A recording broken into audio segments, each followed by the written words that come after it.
qu'est-ce qui m'a coûté le moins cher entre une semaine à New York et 2 semaines au Japon? C'est clairement le Japon qui est le moins cher. Alors, sur le billet d'avion, non, parce que le Japon, c'est quand même beaucoup plus loin. Perso, en 2023, mon billet d'avion pour le Japon, je l'ai payé 1000 balles, alors que pour New York, tu peux trouver des billets à 400-500 balles avec escale. Mais franchement, 400 balles, tu t'en sors même en période de vacances scolaires.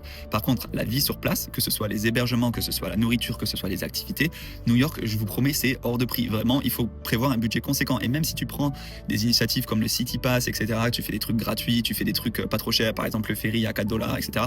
Ça, c'est trop bien. Mais franchement, New York, tu sais, par exemple, le moindre observatoire, c'est 40-50 dollars. Au Japon, à Tokyo même, tu montes sur un rooftop, tu vas voir, c'est même pas 10 dollars en fait.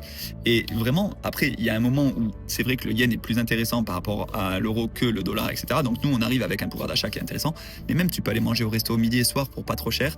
Tu peux aller dans les combini, les 7-Eleven, etc. Tu te régales pour pas trop cher. Mais vraiment, pourquoi on n'a pas ça en France? Les 7-Eleven, c'est une dinguerie.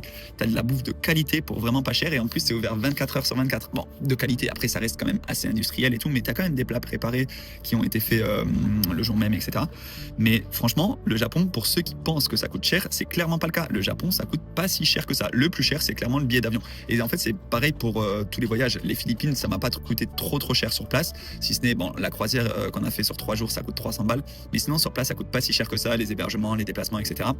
Mais le plus cher, évidemment, c'est le billet d'avion. Cet été, je vais au Vietnam. Mais pareil, le billet d'avion, il nous a coûté cher. Mais je sais que là-bas, le Vietnam, je vais avoir un pouvoir d'achat quand même intéressant parce que c'est pas si cher que ça, que ce soit les hébergements, les activités, la Giant Loop, la Bella Long, etc. Même les gros trucs. En fait, c'est ça qui va un peu plomber le budget. Mais le reste, au quotidien, c'est assez chill.